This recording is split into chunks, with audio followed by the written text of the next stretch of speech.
Y ya estamos con el doctor Valentín Thompson. Él es otorrino, ex jefe del servicio de otorrino del Hospital Pirovano, y va a hablar acerca de las consultas más frecuentes, ¿no es cierto? Puede ser el nene no escucha, qué problema puede ocurrir yendo asiduamente a una piscina. Qué mejor que el doctor para explicarlo.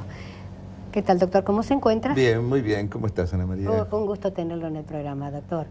Bueno, con respecto al tema de las consultas más frecuentes de otorrinolaringología, varía muchísimo. Varía muchísimo por dos cosas fundamentalmente.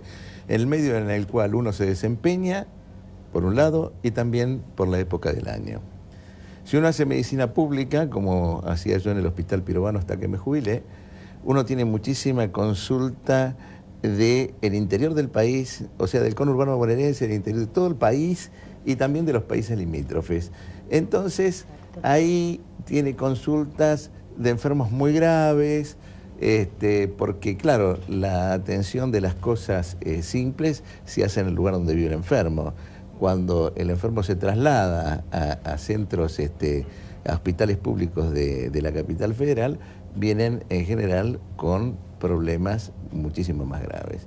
En cambio, en la consulta privada, en general la consulta es más diferente, es inflamatoria, también el tema de la disminución de la audición, y te decía que variaba con la época del año porque cada época tiene su característica. Por ejemplo, ahora que estamos en primavera, hay muchísimo cambio de temperatura, hay muchísimos alergenos en el aire, sí, por el tema del polen y demás. Entonces, hay muchísima patología inflamatoria de tipo alérgico, inflamatorio, resfrío y demás. Está la gente consultando por eso. Cuando se asienta más el clima y viene el verano, la gente empieza a ir al agua, ya sea a las piletas o al mar o lo que sea. Entonces empiezan a aparecer muchísimos problemas derivados de ese tipo de actividad, sobre todo las piletas. Ajá. No tanto el río o el mar, que son aguas que no están estancadas, que no tienen productos químicos, porque los productos químicos que son para mantener el agua, digamos, sin gérmenes, también son irritantes. Hay un ácido bastante potente que le ponen. Sí, doctor. Bueno, de la misma manera que se irritan, todo el mundo se le irritan los ojos cuando uno se tira la pileta. Sí. Eso quiere decir que lo que hay ahí, de alguna manera, tiene alguna actividad perjudicial para la vista, y lo mismo para la piel. ¿Los taponcitos dan resultado para los oídos?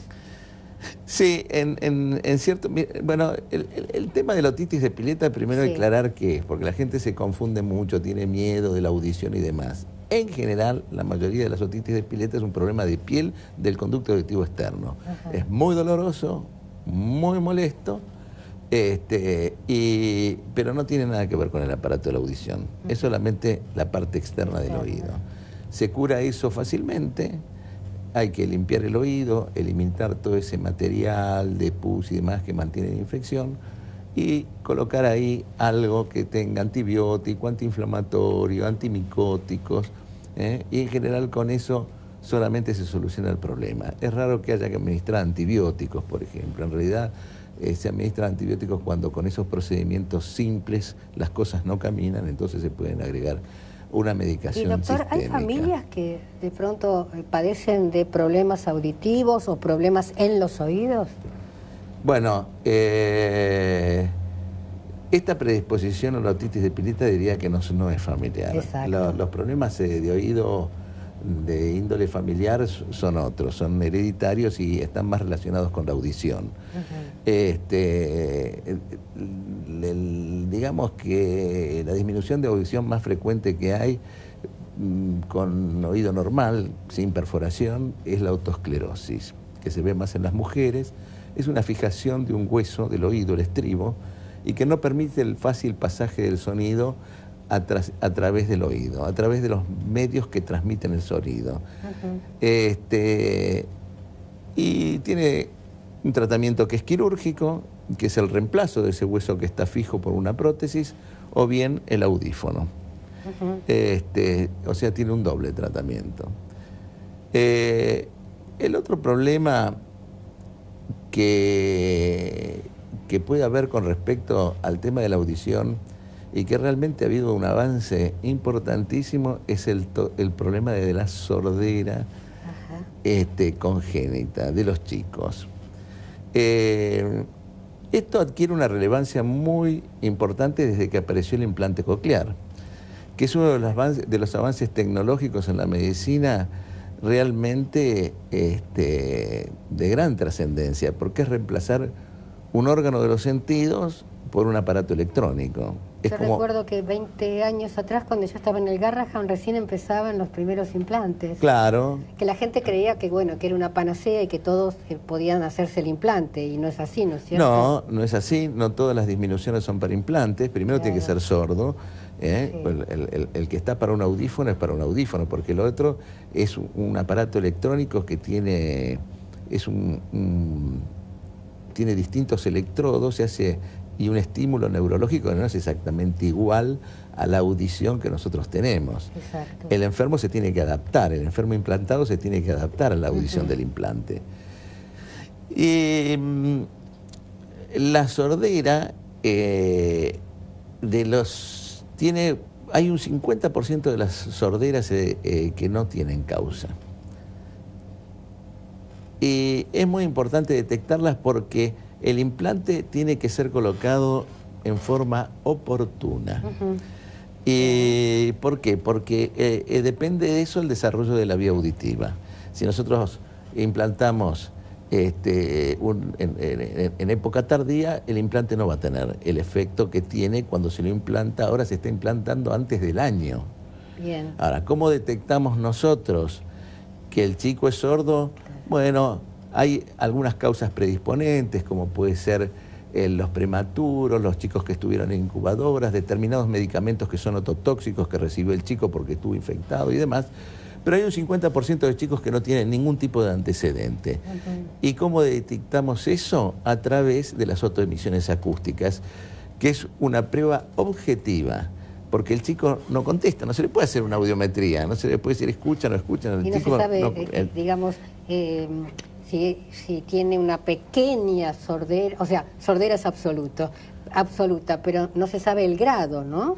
Bueno, con las otoemisiones acústicas, con la audiometría por potenciales evocados, sí, se puede detectar el grado de sordera, porque el chico tiene que ser sordo, no hipoacúsico. Claro. Sordo es que no escucha nada, hipoacúsico es que tiene una disminución de la audición.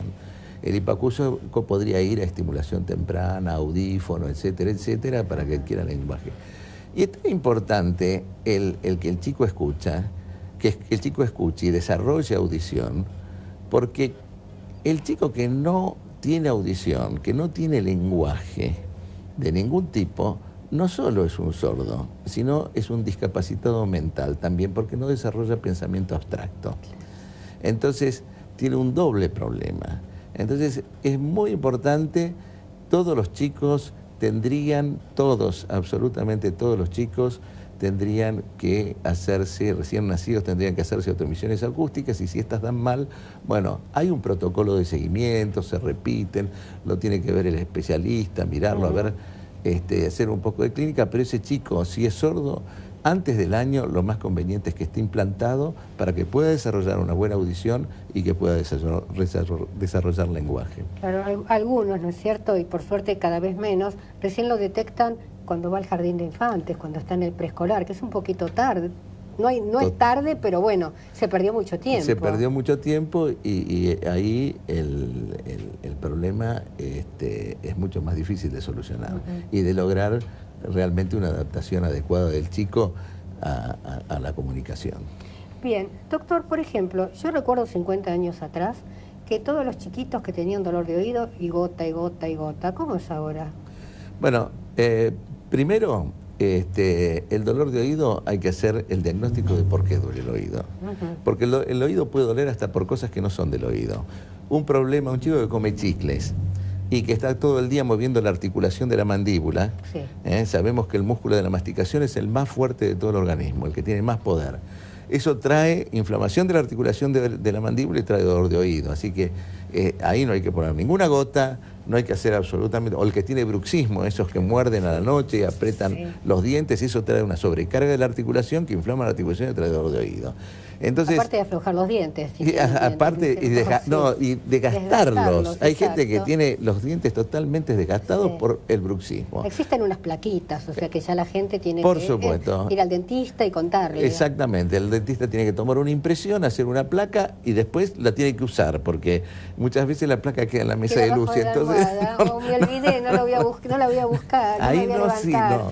Entonces, Exacto. por ejemplo, eso no es para gotas. Exacto. O sea, hay algunas patologías, por ejemplo, los eczemas, que son para gotas y se alivian muchísimo con las gotas, que tienen algún corticoide, algún medicamento para el eczema de conducta. O sea, que el profesional siempre es el que está capacitado para decir gotas sí, gotas no, qué tratamiento tomar, ¿no es cierto? Y hay otras cosas que son dolor de oído y que van con antibiótico y demás, y algunas cosas que van con operación. También el exceso de antibióticos, después hacia el final me lo va a contar, doctor, porque cualquier cosita le damos un antibiótico. Cuando lo necesita, no se lo pueden, o sea, está como inmunizado la criatura. Bien.